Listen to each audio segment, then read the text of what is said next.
नमस्कार, हरिओम। सनातन धर्म 3 में आपका स्वागत है।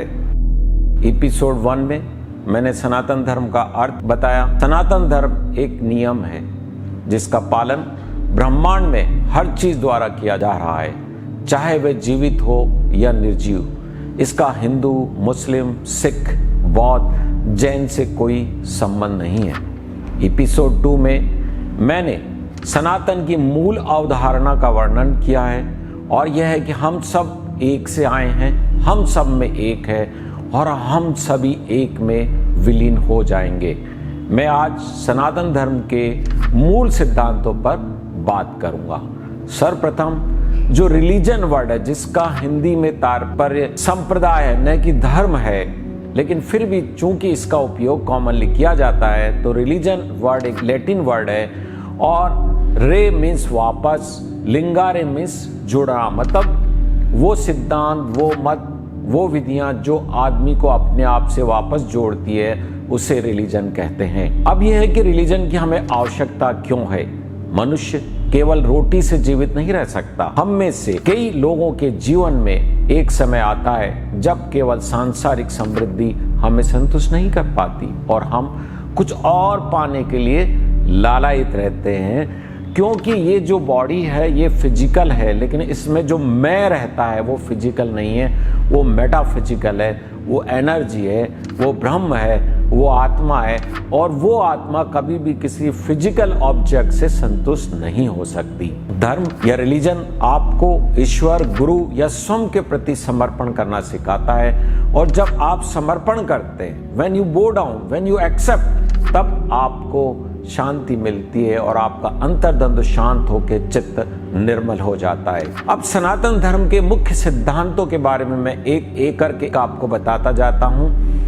स्वतंत्रता का सिद्धांत सबसे महत्वपूर्ण और पहला सिद्धांत है सनातन धर्म का। एक ईश्वर का पालन करने के लिए सनातन में किसी भी प्रकार की हिरार्की या बाध्यता नहीं है। आप ईश्वरवादी हो सकते हैं, आप अनिश्वरवादी हो सकते हैं, आप आस्तिक मीन्स वेद को मान सकते हैं, आप अनास्तिक हो सकते हैं मीन्स वेद को ना माने। इस प्रकार से आपके लिए किसी भी एक चीज को, ईश्वर को माने ना माने, वेदों को माने ना माने, इसी की बाध्यता नहीं है। और सनातनी जो होता है सब धर्मों में, सब मतों में अपना विश्वास रखता है और रेस्पेक्ट करता है। दूसरा सिद्धांत आता है सभी में एक है, हम सभी एक से बने हैं, वह परमाणु है। चेतना का अर्थ है ब्रह्म। हम सभी एक ही से लेते हैं, हम सभी एक ही से आए हैं और हम एक ही को वापस देते हैं, वो है ब्रह्मांड।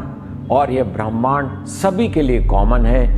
एक ही आकाश है, एक ही वायु है, एक ही पृथ्वी है, एक ही समुद्र है, तो फिर झगड़ा काहे का? फिर मैं और तुम में पृथकता का बोध क्या और क्यों? हम सब में एक है और हम सब एक कॉमन यूनिवर्स से हर चीज को शेयर कर रहे हैं, तो तुम और मैं, वो और ये सब समान है। फिर आता है सनातन धर्म का जो मौलिक है सिद्धांत या मौलिक गुरु कोई नहीं है, यह एक पुस्तक नहीं है। जैसे इस्लाम के अंदर है कुरान, क्रिश्चियन फॉलो करते हैं बाइबल को, क्रिश्चियन फॉलो करते हैं अपने जीसस क्राइस्ट को और मुस्लिम फॉलो करते हैं मोहम्मद को। लेकिन सनातन में कोई भी ऐसा एक व्यक्ति नहीं है। ज्ञान इवॉल्व हुआ है और हमारा जो सनातन का शास्त्र है वो वेद ही हमारा सब कुछ है और वेद ऋषि मुनियों द्वारा चुना गया है और उसको बाद में लिखा गया है। ऐसा कहते हैं ये ब्रह्मवाणी है। यदि आप एक बार पढ़ेंगे, जो कि हम बाद में मैं आपको वर्णन करूंगा, तो आपको समझेगा कि वेद भी एक प्योर साइंस है। फिर सनातन कर्म के सिद्धांत का पालन करता है। मीन्स आप अच्छे कर्म करोगे तो अच्छे फल मिलेंगे, बुरे कर्म करोगे तो बुरे फल मिलेंगे। कोई भी भगवान, कोई भी देवता, कोई भी गॉड ऐसा नहीं है कि आप कोई भी काम ना करें और आपको फल मिलता रहे। आप जीविकोपार्जन के लिए कोई कार्य ना करें और भगवान आपको घर बैठे रोटी दे देगा।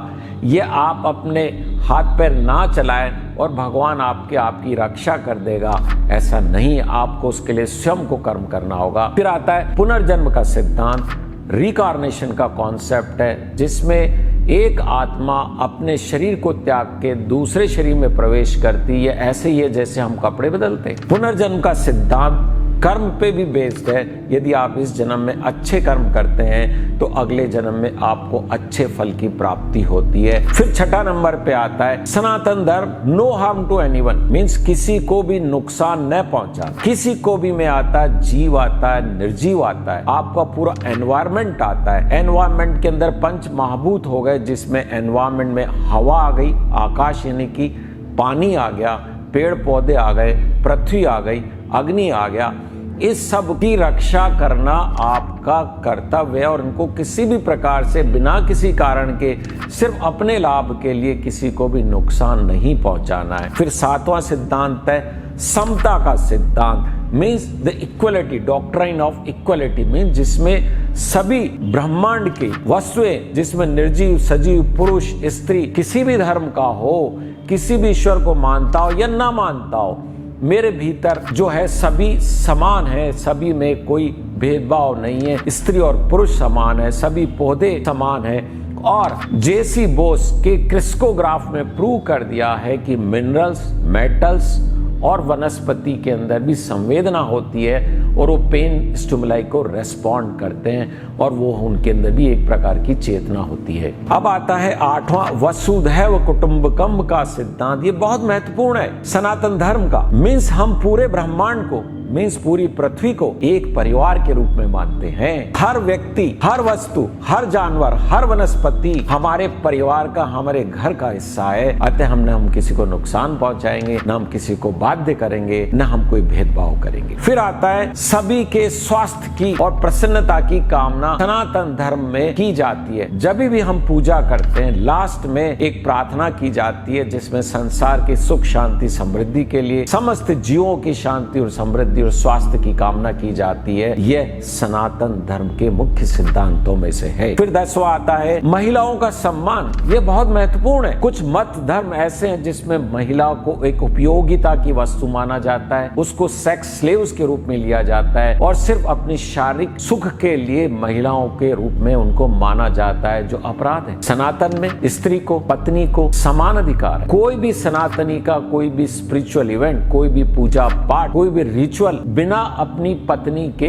अधूरा माना जाता है। और इवन अनमैरिड गर्ल की तो पूजा की जाती है और उनको गॉडेसेस माना जाता है। तो ये मैंने आपको सारे सिद्धांत, डॉक्ट्राइन ऑफ सनातन धर्म बताएं। अगले एपिसोड से मैं एक एक डॉक्ट्राइन पे आपसे डिटेल में चर्चा करूंगा और आपको बताऊंगा। नमस्कार, जय हिंद, ओम शांति।